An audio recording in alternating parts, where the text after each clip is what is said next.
اس روایتی سیاست کے اگر آپ پہلو سے دیکھیں گے تو آپ کو یہ فیصلہ بڑا عجیب لگے گا کہ آپ نے حکومت چھوڑ دی, اب آپ کے ترقیاتی منصوبے آپ نہیں کنٹرول کر رہے, پوسٹنگ ٹرانسفر آپ نہیں کنٹرول کر رہے. عمران خان نے گلی محلے نالی کی تو سیاست ہی نہیں کی, پوسٹنگ ٹرانسفر کی تو سیاست ہی نہیں کی. تو اگر سیاست کے دونوں زاویوں میں اتنا فرق ہے تو پھر انہوں نے کہا کہ مجھے عمران خان نے پریزیڈنسی آفر کی تھی پارٹی کی, تو پھر اتنی ڈائیورجنٹ ویو پوائنٹ جن کا سیاسی نظریہ اتنا مختلف ہے تو ان کو عمران خان صاحب پھر پارٹی کا صدر کیوں بنا رہے تھے؟ اچھا, مجھے یہ کسی میٹنگ میں شاید ہوا ہو جس میں میں موجود نہیں تھا, میرے سامنے یہ بات چیت نہیں ہوئی ہے, لیکن اگر آپ مجھے یہ بتا بھی دیں کہ یہ ہوئی ہے, چلے میں بالفرض مان, پرویز الہی صاحب نے کہا ہے, پرویز الہی صاحب نے خود کہا تھا آن ریکارڈ. بھائی میں بالفرض مان لیتا ہوں نا, تو میں نے جو ابھی بات کی ہے کہ تحریک انصاف کی اور مسلم لیگ کاف کی سیاست جو ہے وہ بنیادی طور پہ مختلف سیاست ہے ایک دوسرے سے, میں پھر بھی اس بات پہ قائم ہوں. اچھا یہ بتائیں, یہ جو فواد چودھری کا انسیڈنٹ ہوا, ٹھیک ہے, وہ میرا بھی خیال ہے کہ تھوڑا سا خاندانوں والی بات اوائڈ کر لیتے تو بہتر ہوتا, بٹ اینی وے جو ان کے ساتھ بعد میں the way it was done very needlessly عجیب سے طریقے سے ہوا, وہ اپنی جگہ ہے. لیکن اس کو کچھ لوگ یہ رنگ بھی دے رہے ہیں کہ ایک میسج دیا گیا ہے کہ اب جو ہے the empire strikes back, کیونکہ اپنا فواد چودھری ہمیشہ بات کرتے تھے کہ اسٹیبلشمنٹ سے ہمیں بات کرنی چاہیے, ہمارے ریلیشنز ہونے چاہیے, ابھی ہمارے 50% بہتر ہو بھی گئے اور بڑا کچھ. اور انہی دنوں میں جب خان صاحب کے بڑے سخت بیان آتے تھے کہ میرے نام پہ جنہوں نے لال لکیر لگا دی ہے انہوں نے ہی محسن نقوی کو کیا ہے, وہی کر رہے ہیں, اور اسٹیبلشمنٹ ابھی تک پرانا سیٹ اپ کام کر رہا ہے سب کچھ. کیا یہ تاثر صحیح ہے کہ جو اریسٹ ہوا ہے فواد کا, جو جس مینر میں جو ٹریٹمنٹ ہوئی ہے, یہ ایک میسج دیا گیا ہے پی ٹی آئی کو, اس کے سپورٹرز کو اور موجودہ اور پاسبل اتحادیوں کو کہ بھیا آپ یہ سوچ لیں کہ آپ کدھر کھڑے ہیں, اب اسٹیبلشمنٹ اور جو نظام ہے وہ ان کے ساتھ نہیں چلے گا, تو اگر فواد چودھری جو بڑی باتیں کرتا تھا اس کے ساتھ ہی ہوگا تو باقیوں کے ساتھ سوچ لیں کیا ہوگا. ڈو یو تھنک کہ یہ اس اینگل میں کوئی کریڈنس ہے؟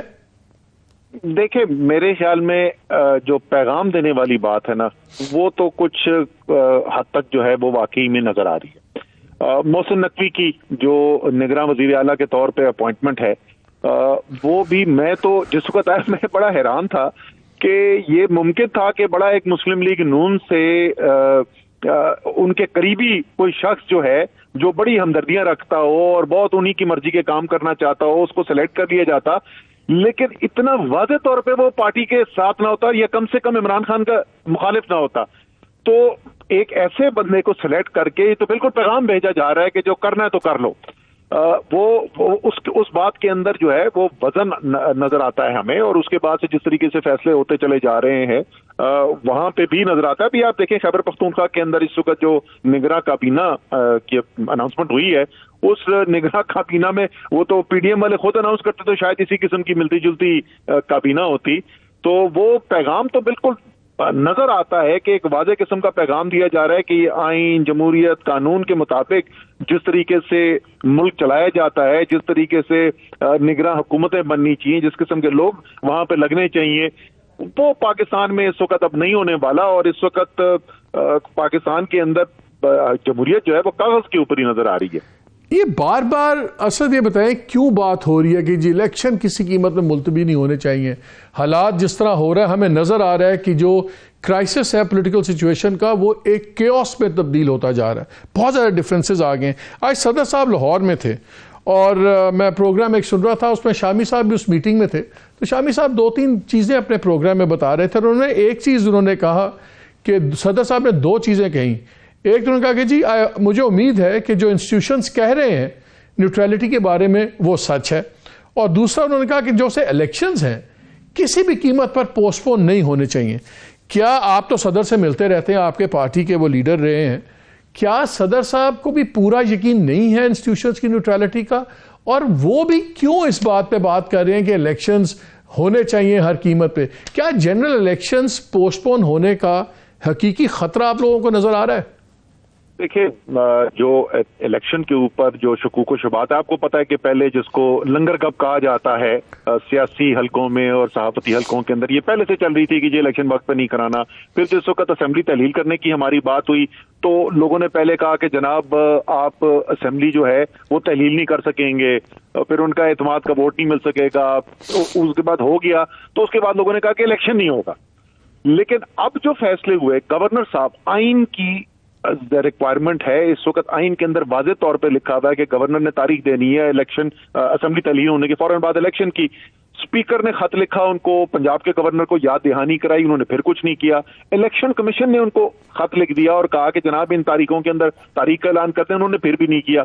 تو شکوک و شبہات تو یقین کے اندر بدلنے شروع ہو گئے کہ کوئی معاملہ کچھ گڑبڑ ہے. اس کے بعد آج میں نے میڈیا ٹاک میں بھی بات کی تھی، ملک احمد جو بڑے منجھے ہوئے ترجمان بھی رہے ہیں پارٹی کے، سینئر آدمی ہیں اور ان کی بات کے اندر وزن ہوتا ہے، آج انہوں نے ایک عجیب و غریب بیان دیا اور وہ انہوں نے یہ کہا کہ ہاں یہ تو آئین میں لکھا ہوا ہے کہ 90 دن کے اندر اندر الیکشن کرانا ضروری ہے، لیکن آئین میں یہ کہاں پہ لکھا ہوا ہے کہ اگر نہیں ہوئے تو پھر کیا ہوگا. مطلب یہ تو اتنی عجیب و غریب بات تھی. تو میں نے کہا یار پھر چیک کرنا چاہیے، کو قانونی ماہرین سے بات کرنی چاہیے، کیا انہوں نے واقعی کو بہت زبردست نکتہ نکال دیا ہے. تو سب لوگوں نے مجھے، جو بڑے بڑے لائرز انہوں نے کہا جی بڑا سادہ سا جواب ہے اس کا کہ اگر آپ آئین کو جانتے بوجھتے ہوئے اس کو مجروح کرتے ہیں یا معطل کرتے ہیں یا اس پہ عمل نہیں کرتے تو سیدھا سیدھا آرٹیکل 6 لگتا ہے اور غداری کا مقدمہ ہے اس کے اوپر. تو یہ جس طرح کے ایکشنز ہو رہے ہیں، جس طرح کے بیانات آ رہے ہیں، اس کی وجہ سے شکوک و شبہات پیدا ہو رہے ہیں. صدر صاحب کو بھی اس کی وجہ سے ان کے بھی ذہن میں شاید شک پیدا ہوا ہوگا. چلا یہاں پہ ہم ایک وقت تھا چھوٹی سی بریک کا، بھی بہت سی باتیں ہیں اسد عمر صاحب سے، ان کی پارٹی کے بارے میں بھی ایک دو بڑی سینسٹیو باتیں ہیں وہ بھی کرنی ہے. ہمارے ساتھ رہیے گا.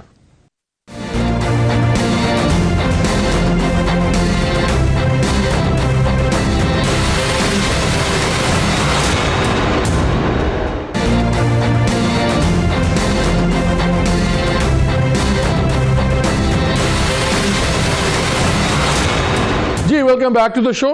جی اسد سے ہمارا ویژول کانٹیکٹ بھی ہو گیا ہے.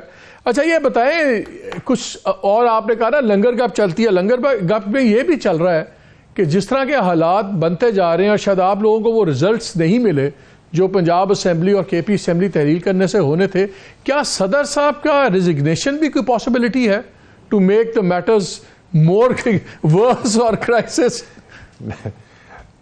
نہیں، پہلی بات تو میں اس سے اتفاق ہی نہیں کرتا. وہ یہ جو ریزلٹس اچیو کرنے والی بات ہے، جیسے میں پہلے ذکر کر رہا تھا، تو پہلے انہوں نے کہا کہ جناب آپ جو ہے نا یہ تو گورنمنٹ آپ کی تحلیل آپ کر ہی نہیں سکتے، گورنمنٹ آپ کی جائے گی، آپ نے اعتماد کا ووٹ ہی نہیں لے سکیں گے. ہم نے اعتماد کا ووٹ لے لیا، انہوں نے کہا جی پرویز الہی جو ہے نا تحلیل نہیں کریں گے، انہوں نے تحلیل کر دی. اب وہ کہتے ہیں الیکشن نہیں ملیں گے. تو انشاءاللہ تعالی الیکشن بھی ملیں گے اور آئین، مجھے یقین ہے کہ پاکستان کی عدالتیں جو ہیں وہ مابرائے آئین کام نہیں ہونے دیں گی اور وہ بالکل الیکشن بر وقت کروانے کے احکامات بھی جاری کریں گی. ہمارا کل صبح اس کے اوپر کیس فائل ہو جائے گا، میں دستخط کر چکا ہوں اس کیس کے اوپر، پورا کیس تیار ہے. کل صبح ہم لاہور ہائی کورٹ کے اندر بھی چلے جائیں گے اس کیس کے اوپر. اور پنجاب کی رہی بات لاہور ہائی کورٹ میں کس کیس میں جا رہے ہیں پنجاب میں الیکشنز پہ؟ پنجاب کے الیکشن جو ابھی تک گورنر نے تاریخ نہیں دی ہے، اور اس کے بعد اگر اگلے 1-2 دن کے اندر ہمیں کے پی میں ڈیٹ نہیں ملتی تو پھر وہاں پہ بھی ہم فائل کر دیں گے. لیکن جہاں تک صدر محترم کے استعفے کا تعلق ہے، نہیں ایسا کچھ نہیں ہونے والا. جو بھی خواہش مند ہے اس عہدے کا، اس کو ذرا انتظار کرنا پڑے گا. دوسرا صدر صاحب کا یہ بھی کوٹ کیا کہ جب جرنلسٹوں سے بات کر رہے تھے تو وہاں پہ ان سے کسی نے پوچھا تو انہوں نے کہا میں نے تو سوچا بھی نہیں ہے اس پہ کہ پرائم منسٹر سے ووٹ آف کانفیڈنس لینے کی بات، اور نہ ہی مجھے اس کی کوئی ضرورت نظر آ رہی ہے. جبکہ خان صاحب آن ریکارڈ ہیں جب انہوں نے کہا کہ اب وقت آ گیا ہے کہ اس کو بھی اپنا استعفے کا لینا پڑے گا. انڈیکیٹ یہ کر رہے تھے جیسے شاید کہ آج نہیں تو کل ووٹ لے لیں گے، ووٹ آف کانفیڈنس کا کہیں گے صدر. تو یہ صدر صاحب کی اس سے کوئی بات نہیں ہوئی تھی خان صاحب کی؟ نہیں دیکھیں، صدر صاحب جو ہیں وہ آئینی عہدے پر بیٹھے ہوئے ہیں، وہ تحریک انصاف کے اوریجنل ممبرز میں سے ایک ہیں. 1996 سے پارٹی کے سیکرٹری جنرل رہ چکے ہیں، جس عہدے پہ میں ہوں آج کل یہ عہدہ رہ چکے ہیں. تو وہ سب ہمدردیاں ضرور ہیں، لیکن وہ ایک آئینی عہدے پہ بیٹھے ہوئے. یار ہر دوسرے دن سرکاری جہاز لے کے آ تو جاتے ہیں خان صاحب کو ملنے. کل بھی آ گئے تھے، پہلے بھی آئے تھے، ایسی بات تو نہیں ہے کہ آتے نہیں ہیں. نہیں صرف خان صاحب سے تو نہیں ملنے آئے, وہ اپنے سرکاری دورے پہ آئے ہوئے 3 دن کے لیے خان صاحب سے ملتے ہیں. وہ خان صاحب ان کے لیڈر ہیں بھائی, ساری زندگی میں, جیسے میں نے کہا انہوں نے 26 سال خان صاحب کے ساتھ لگائے ہوئے ہیں, تو وہ کیوں نہیں ہوں گے, ان کے دل کے قریب ہے خان صاحب. لیکن ان کا آئینی ذمہ داری ہے, وہ انہوں نے فیصلہ کرنا ہے. میں اس میں خان صاحب کے ساتھ اتفاق کرتا ہوں, کیونکہ دیکھیں اس وقت ہمارے ساتھ تو ڈائریکٹ رابطے نا, وہ صدر صاحب کے ساتھ تو سیاسی لوگ رابطے نہیں کرتے براہ راست, ہمارے ساتھ تو رابطے ہیں. ہمیں تو پتہ ہے ٹوٹ پھوٹ ہے پارٹی کے اندر, ہمیں تو پتہ ہے کہ مسلم لیگ نون والے جو ہیں وہ ٹکٹ کے لیے دیکھ رہے ہیں ہماری طرف. پارٹی کے اندر بھی ٹوٹ پھوٹ ہے, ایم کیو ایم جو ہے وہ ناراض ہے. پریس کانفرنس کے اندر مطالبہ کر دیا گیا ہے کہ ایم کیو ایم کے سینئر لیڈر نے مطالبہ کر دیا کہ ایم کیو ایم کو حکومت چھوڑ دینی چاہیے. تو میرے خیال میں اس وقت اگر ووٹ آف کانفیڈنس لینا پڑا اپنے وزیر اعظم کو, تو ان کے لیے مشکلات ہوں گی. آپ کے نزدیک اسٹیبلشمنٹ پہلے سے زیادہ کچھ نیوٹرل ہوئی ہے نئی قیادت کے ساتھ, کہ things are as they were before? دیکھیں جیسے آپ نے درست کہا کہ فواد چودھری نے ابھی میرے خیال میں 2 یا 3 دن پہلے کہا تھا کہ 50% حالات جو ہیں وہ امپروو ہوئے. میرے شو میں کہا تھا انہوں نے یہ بات, میرے شو میں کی تھی. آپ کے شو بالکل کی تھی. اور لیکن آپ اگر مجھ سے پوچھیں, دیکھیں کیا چیز ہوئی ہے, ہمیں میڈیا سے ضرور یہ پتا چلا ہے, اور تقریباً تمام جتنے بھی میڈیا کے ہمارے دوست ہیں جن سے بات کرتے ہیں, کہ جس قسم کا پہلے دباؤ تھا میڈیا کے اوپر وہ ختم ہوا ہے, اور ایک زیادہ آزادی ہے لوگوں کو اپنا پوائنٹ آف ویو دینے کی, اور وہ جو تحریک انصاف کے خلاف ایک دباؤ تھا وہ ختم ہوا ہے. یہ بہتری آئی ہے, یہ درست ہے. لیکن ہمارے جو سیاسی لوگ ہیں, ہمارے پارٹی کے M P As M N As وغیرہ جو ہیں, وہ ابھی بھی بڑی تعداد میں, کم نہیں بڑی تعداد میں بھی وہ کہتے ہیں کہ جی رابطے بھی ہوتے ہیں, اور یہ بھی تجویز دی جاتی ہے کہ عمران خان کے ساتھ آپ کا مستقبل جو ہے وہ آپ کے لیے شاید بہترین مستقبل نہ ہو آپ کے سیاسی کریئر کے لیے. تو یہ چیز جو ہے وہ ابھی تک ہمیں چلتی ہوئی نظر آ رہی ہے. اور اس کے علاوہ جس طریقے سے نگراں حکومتوں کے فیصلے ہوئے, کون لوگ کابینہ میں آ رہے ہیں, کس کو وزیر اعلیٰ لگایا گیا, تو وہ جو پاکستان کے عمومی ایک تجزیہ ہوتا ہے, وہ عمومی تجزیہ یہ کہتا ہے کہ اس قسم کی چیز اگر ہو رہی ہے تو اس کا مطلب پیچھے اسٹیبلشمنٹ کی جو ہے نا وہ ہاتھ موجود ہے. اور یہ آئی تھنک آپ نے بھی کہا تھا, یہ سوال اٹھایا تھا کہ وہ محسن نقوی صاحب کی جو پکچرز آ گئیں آرمی چیف کے ساتھ, اس کے اوپر بھی سوال اٹھے. تو اس وقت لوگوں کے ذہن میں, بشمول میرے ذہن میں, یہ ایسا کلیئر نہیں ہے کہ اسٹیبلشمنٹ جو ہے وہ نیوٹرل ہو چکی ہے. اچھا, ابھی میں نے سوال تو ایک دو اور کرنے تھے, لیکن ابھی بریکنگ نیوز آئی ہے کہ آئی ایم ایف کا ڈیلیگیشن آ رہا ہے 31 جنوری کو, اور وہ آ کے اب ریویو کے لیے آ رہے ہیں. یہ جو آج ڈالر کا ہوا, انہوں نے قدغنیں ہٹائیں, اور جو آرٹیفیشل بیریئرز لگائے ہوئے تھے, ڈالر تو چڑھ گیا 25 روپے, ٹھیک ہے, لیکن کیا آپ کے خیال میں یہ بیریئرز آج سے سپٹمبر میں 5 ماہ پہلے ختم نہیں ہو جانے چاہیے تھے؟ ہمارا بہت زیادہ معاشی نقصان یہ آرٹیفیشل بیریئر سے نہیں ہوا تھا؟ بے تحاشا نقصان جی. ہمارے اربوں ڈالر کی ترسیلات زر گریں اس کی وجہ سے, اربوں ڈالر کی ہماری ایکسپورٹس کا نقصان ہوا اس کی وجہ سے, کاروبار کو جو انتظامی طریقے سے ڈالر کے آؤٹ فلو کو روکنے کی کوشش کی گئی, ہزاروں کاروبار تباہ ہو گئے اس کی وجہ سے, لاکھوں لوگ بے روزگار ہو گئے. تو بے تحاشا تباہی آئی ہے. ڈالر کی قدر اتنی تیزی سے گر جانا ایک نقصان دہ چیز ہے, یہ کوئی اچھی چیز نہیں ہوئی جو آج ہوا ہے. لیکن اس کا حل یہ ہوتا ہے کہ وہ جو بنیادی ستون ہیں جن کی بنیاد کے اوپر آپ کی جو کرنسی ہے اس میں ایک سٹیبلٹی آتی ہے, آپ نے وہ ٹھیک کرنے ہوتے ہیں, نہ کہ وہ تو آپ غلط پہ غلط فیصلے کرتے چلے جائیں. آپ فنڈامنٹل جو اکانومی کے ان کو اڑا کے رکھ دیں, اور اس کے بعد صرف اپنی ایک انا پرستی کے لیے, کیونکہ میں نے یہ اعلان کر دیا تھا کہ وہ جی آئیں گے ڈار صاحب تو 200 روپے سے کم نیچے ڈالر چلا جائے گا, تو اس لیے میں نے پاکستان کی معیشت کی تباہی کر کے رکھ دینی ہے. تو اگر آپ مجھ سے پوچھیں کہ کیا اب ان کو اپنی غلطی تسلیم کر کے یہ کر دینا چاہیے تھا, بالکل کر دینا چاہیے تھا. ساتھ ان کو قوم سے ذرا معافی بھی مانگنی چاہیے تھی. اچھا, یہ غلطیاں تسلیم کرنے کی بات تو کہتے ہیں نا, takes a big man to apologise. وہ کہتے ہیں 2 نقصان پاکستان کی معیشت کو بہت ہوئے ہیں. ایک کہ ڈار صاحب نے جو 5 ماہ سپٹمبر سے لے کے اب تک جو ڈیریل ہوا پروسیس, اور ایک جب آپ فائنانس منسٹر بنے تھے تو آپ نے جو 6-7 ماہ تھے یہ فیصلہ کرنے میں تاخیر کر دی کہ ہم نے جانا ہے نہیں جانا, واٹ ایور.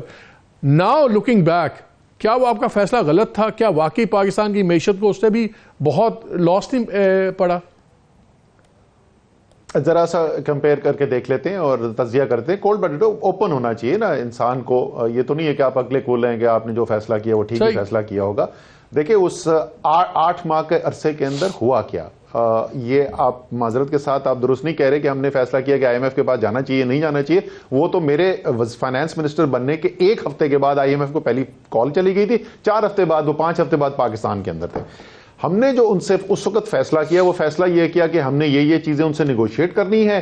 اس کے نیگوسیشن کے اندر ہمارا اور ان کا ڈفرنس اوپینین پیدا ہوا. ہم نے کہا کہ جی ہم اس عرصے کو برج کرنے کے لیے, گیپ کو برج کرنے کے لیے وزیر اعظم عمران خان کی جو کریڈیبلٹی ہے دنیا, اس کو ہم نے استعمال کرنا ہے, خاص طور پہ دوست ممالک کے ساتھ, اور ہم نے برج کر دینا ہے. وہ عمران خان صاحب گئے, کامیاب ہوئے, دبئی سے بھی پیسہ آیا, سعودی عربیہ سے بھی پیسہ آیا, چائنا سے بھی پیسہ آیا.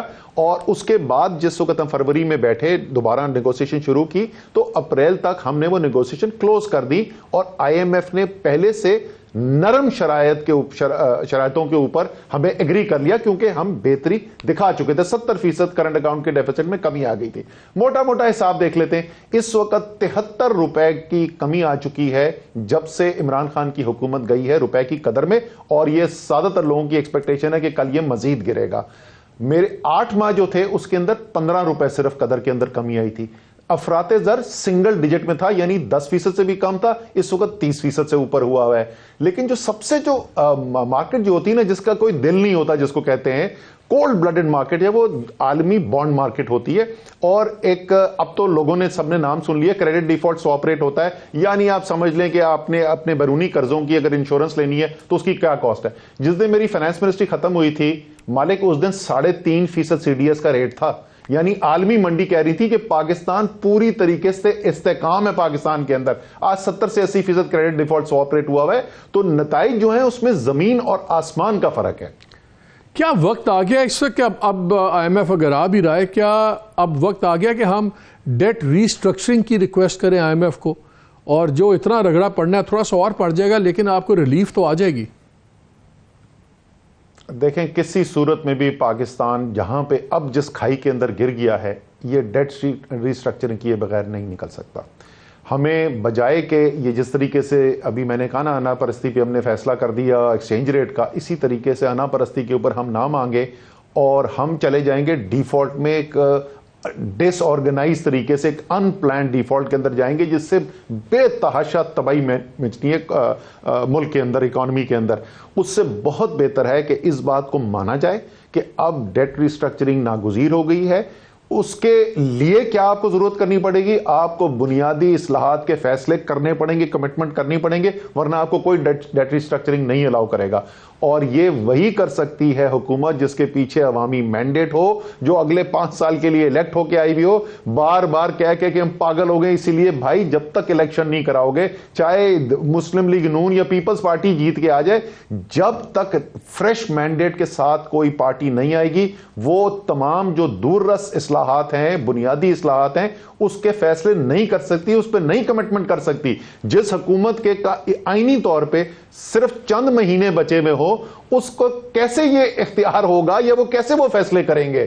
اس لیے ایک ہی حل ہے اس معاشی انتشار سے نکلنے کا, اور وہ ہے ایک نیا الیکشن. اچھا ایک بات بتائیں, جتنی پولرائزیشن ہوئی ہوئی ہے عوام کے اندر ہو گئی ہوئی ہے, بلکہ کچھ دن پہلے میں نے خبر دی تھی کہ 2 بڑے پریمیئر انٹیلیجنس ادارے ہیں, ان کے ہیڈز کے اندر ویو پوائنٹ کا ڈفرنس تھا. آج اطلاع مل رہی ہے کہ ایک میں تبدیلی بھی ہو گئی ہے.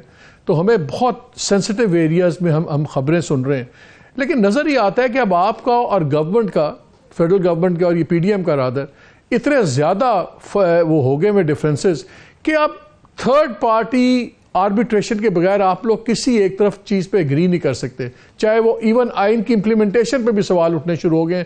ایک خبر ایک اور چل پڑی ہے آج کہ جی ڈیجیٹل وہ جو مردم شماری ہے اس کے بعد ہم الیکشن کیا جائے. اگرچہ ڈیجیٹل مردم شماری پہ ڈیلے نہیں ہونا چاہیے, لیکن اس ملک میں ہر چیز ہو سکتی ہے. اب مردم شماری کا ایک منترا چل رہا ہے بڑا خطرناک, اور جس طرح ایم کیو ایم نے کراچی میں جو ان کے ساتھ ہوا ہے, جو انہوں نے سٹانس لیا ہے, آپ کو نظر آتا ہے کہ کچھ پتے لگ رہے ہیں ڈیفرنٹ جگہوں پہ. کیا یہ وقت آ گیا ہے کہ آپ لوگ بھی ایک قدم پیچھے لیں, حکومت بھی ایک قدم پیچھے لے, اور تھرڈ پارٹی آربیٹریشن تو اس ملک میں 2 ادارے کروا سکتے ہیں, یا عدلیہ کرا سکتی ہے یا فوج کرا سکتی ہے, کہ یہ سارے بیٹھ کے ایک کوئی ورکنگ ارینجمنٹ پہ ایگری کر لیں، یا اس کے بغیر تو مجھے سوائے ایک کیوس اور کرائسس کا نظر کچھ نہیں آ رہا؟ دیکھیں مالک، آپ جو بات کریں نا، یہ بات تو ہم مہینوں کرتے رہے. ہم نے مہینوں یہ کہا کہ ملک تباہی کی طرف جا رہا ہے، اور بدقسمتی سے ہم نے جتنی پیشن گوئیاں کی تھیں وہ سب جو ہیں وہ سچ ہو کے سامنے آ گئی ہیں. آپ نے دیکھ لیا کہ ملک کے اندر تاریخ کی بدترین مہنگائی، بڑھتی ہوئی بے روزگاری، تیزی سے بڑھتی ہوئی بے روزگاری، کاروبار بند ہو رہے ہیں، زر مبادلہ کے ذخائر جو ہیں وہ خطرناک حد تک نیچے گر چکے ہیں. جو تباہی ہو سکتی تھی ملک کی وہ ہم نے دیکھ لی اس عرصے کے اندر. اسی لیے ہم نے یہ کہا تھا کہ بالکل تمام اداروں کو ایک کردار ادا کرنا چاہیے. نہیں ہوا اور اس کا خمیازہ ہم نے بھگتا. اب تو میں کہتا ہوں میری تو بالکل ایک سادہ سی ایک مطالبہ رہ گیا ہے، صرف عدلیہ، اور یہ عدلیہ کا ذمہ داری ہے. ہمارے یہاں جمہوری جو نظام ہے، اس جمہوری نظام کے اندر آئین کا دفاع کرنا عدلیہ کی ذمہ داری ہے. صرف آئین کے اوپر عمل درآمد کروا دیں اور ہمیں کچھ کرنے کی ضرورت نہیں ہے. آپ خود بخود اس بحران سے نکلنا شروع کر دیں گے. اتنی سادہ چیز تو جو ہے وہ مجھے امید بھی ہے اور یقین بھی ہے کہ انشاءاللہ تعالی عدلیہ کروائے گی. عدلیہ انسٹیٹیوشنل سپورٹ کے بغیر کرے گی یا کر سکتی ہے؟ دیکھیں پاکستان کی آپ تاریخ دیکھیں، اگر آپ اس لحاظ سے پوچھ رہے ہیں تو کیا اس قسم کی بڑی چیزیں کبھی اسٹیبلشمنٹ کے کردار کے بغیر ہوئی ہیں؟ تو اس کی حقیقت یہ ہے کہ نہیں ہوئی. وہ تو خود آرمی چیف جو ہیں، جو آؤٹ گوئنگ چیف تھے، انہوں نے جانے سے پہلے کہا کہ جی ہم اپنے پالیسی بدل دی، جو 70 سال سے ہماری پالیسی چل رہی تھی اس کو ہم نے بدلا. تو وہ تو آن ریکارڈ چیز ہے کہ تاریخ کے اندر یہ ہوتا رہا ہے. اور اگر عدلیہ کو یہ پریشانی ہے کہ وہ جو فیصلے کریں گے وہ فیصلے زمین پر انفورس ہی نہیں کرا سکیں گے، ان کو عمل درآمد ہی نہیں کروا سکیں گے، تو پھر تو واقعی میں ضرورت پڑے گی. اور عدلیہ کے پاس پھر میں وہی بولوں گا، آئین کے اندر یہ اختیار بھی حاصل ہے، وہ کسی فورس کو بھی اپنے فیصلوں کی عمل درآمد کرنے کے لیے ان ایڈ بلا سکتے ہیں. اس حد تک تو کم سے کم ناگزیر ہے کہ وہ سپورٹ ان کو پرووائڈ ہو. اور امید ہے کہ عدلیہ کے ذہن میں اس وقت کوئی شک نہیں ہوگا. آرمی چیف بول چکے ہیں، بڑا واضح دو ٹوک الفاظ میں بول چکے ہیں کہ جی وہ سیاست میں نیوٹرل ہونا چاہتے ہیں، اور اگر عدلیہ جو ہے وہ اپنے فیصلے کرے گی تو اس کو اعتماد ہونا چاہیے کہ اگر ان کو ضرورت پڑی تو فوج اس فیصلے کے پیچھے کھڑی ہوگی. تو اگر عمران خان صاحب کانسٹنٹلی ایسے بیانات دیں گے جو لوگ کہتے ہیں کہ جی کانسٹنٹ رگڑا لگاتے ہیں انسٹیٹیوشن کو، تو پھر کیسے چلے گی بات آگے؟ انسٹیٹیوشن کا تو میرے خیال میں عمران خان نے جتنا دفاع کیا ہے اور جتنی اس کی اہمیت کے اوپر زور دیا ہے، تو ریسنٹ میموری میں تو مجھے کوئی پاکستان کا پولیٹیکل لیڈر نہیں یاد پڑتا جس نے اتنی دو ٹوک الفاظ میں بات کی ہو اور یہاں تک جا کے کہہ دیا ہو کہ پاکستان کو ایک مضبوط فوج کی مجھ سے زیادہ ضرورت ہے. آخری question Asad before taking leave of you, آخری question, on a scale of 1 to 10، 1 سے 10 کی اسکیل میں آپ کے خیال میں انسٹیٹیوشن اس وقت کتنا نیوٹرل ہے؟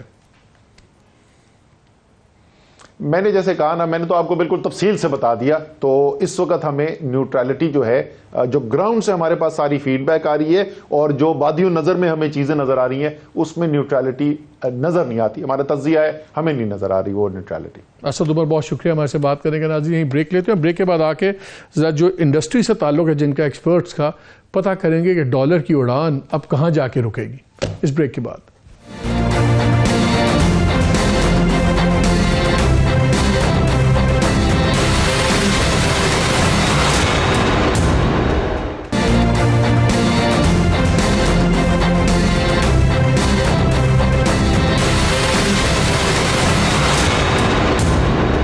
جی welcome back to the show. اس بریک میں ہمارے ساتھ ظفر پراچا صاحب ہمارے ساتھ ہیں، جنرل سیکرٹری ہیں exchange company association of Pakistan. Paracha صاحب یہ بتائیے، ایک دم ہوا پہلے 1-2 دن پہلے پتہ لگا کہ آپ کی ایسوسیشن نے کہا کہ جی یہ کیپنگ ہٹائے تبھی جا کے یہ بلیک مارکیٹ ختم ہوگی، آپ لوگوں کا اور ریٹ، انٹر بینک اور ریٹ، ایک عجیب کنفیوژن تھا. آج 25 روپے بڑھ گیا ہے. انڈسٹری کے لوگ کہہ رہے ہیں کہ یہ کہیں جائے گا 270 تک جا سکتا ہے، پھر کہیں جا کے سٹیبل ہوگا. کیا جو بہت زیادہ اپ اینڈ ڈاؤن ہمیں نظر آ رہا ہے، یہ کچھ دنوں تک آپ کے خیال میں چلے گی مارکیٹ میں، ابھی فلکچویشن کے ہفتوں تک چلے گی؟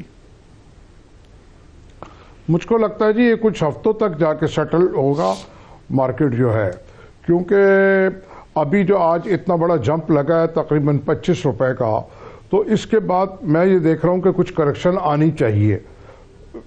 عموماً ایسا ہی ہوتا ہے، جب ایک دم سے مارکیٹ بڑھتی ہے تو اس کے بعد کریکشن آتی ہے، اور یہ بہت دنوں کا پریشر تھا جو جا کے آج نکلا ہے. اور ہم تو کافی عرصے سے کہہ رہے تھے، ہم کیا آپ جیسے لوگ بہت زیادہ میڈیا پرسنز اور بینکرز اور باہر کے لوگ بھی یہ کہہ رہے تھے کہ دیکھیے آپ اس کو زبردستی روک نہیں سکتے، لیکن بدقسمتی سے انٹر بینک کے اندر بھی کیپ لگا رہا اور ہماری اوپن مارکیٹ میں بھی کیپ لگا رہا، جبکہ ہم بینکس کے ساتھ جو آفیشلی ڈیل کر رہے تھے پچھلے 2 ماہ سے وہ تقریباً 250 اور 55 روپے پہ کر رہے تھے. یعنی کہ یہ ایک اوپن سیکرٹ تھا کہ بھئی ڈالر کا ریٹ 255-60 پہ کام ہو رہا ہے، گرے مارکیٹ میں 270 روپے کے اوپر ہو رہا ہے. اور یہ گرے مارکیٹ جو ایک نئی گرے مارکیٹ جو ڈیولپ ہوئی ہے کیش کرنسی کی، وہ یہ جو کیپنگ کی گئی اور خاص طور پہ جو فورن ایکسچینج ریگولیشن کے جو ٹائٹ کیے گئے پچھلے 3-4 ماہ میں حکومت کی طرف سے، اس کی وجہ سے حوالہ ہنڈی کو بھی فروغ ملا، آپ کی ریمیٹنس بھی گری، آپ کا ایکسپورٹ بھی گرا، اور گرے مارکیٹ نے بڑی تیزی سے آج جو اتنا پراچا صاحب آج جو اتنا جمپ ہوا ہے، کیا یہ اسپیکولیٹرز اٹھا رہے ہیں؟ کیا اتنا 25 روپے کا جمپ اتنا ایک دم کیوں لگا ایک دن میں؟ نہیں جناب، اسپیکولیٹرز تو آج کی تاریخ تک مجھے کہیں نظر نہیں آئے. میں نے آپ سے کہا کہ ہم پچھلے 1 ماہ سے جو بینکوں کو ہم فنڈز مہیا کرتے ہیں، صحیح کہ جیسے کریڈٹ کارڈ میں اور دیگر ضرورت ان کی، وہ ہم ان کو 255 اور 258 میں آلریڈی دے رہے تھے. تو یہ ریٹ تو میں نے کہا نا اوپن سیکرٹ تھا کہ بھئی یہ ریٹ ہے، اور صرف یہ تھا کہ ہم کو کیپنگ ہٹانی پڑی اور پبلک کو بتانا پڑا. جیسے پرسوں ہماری میٹنگ ہوئی تھی ای کیپ ایسوسیشن کی، تو اس میں ہم نے یہی کہا کہ جناب اب بہت ہم لوگ تھک چکے ہیں، کتنا لوگوں سے غلط بیانی کریں گے اور کتنی ہم لوگوں کی باتیں سنیں گے، کیونکہ اب ایک یہ تاثر جانا شروع ہو گیا تھا کہ شاید گورنمنٹ ہم کو ڈالر دیتی ہے اور ہم بلیک مارکیٹ کر رہے ہیں، لوگوں کو نہیں دے رہے. جبکہ ایسا نہیں ہے، یہ تو پبلک کے ڈالر ہیں جیسے دیگر کموڈیٹیز ہیں.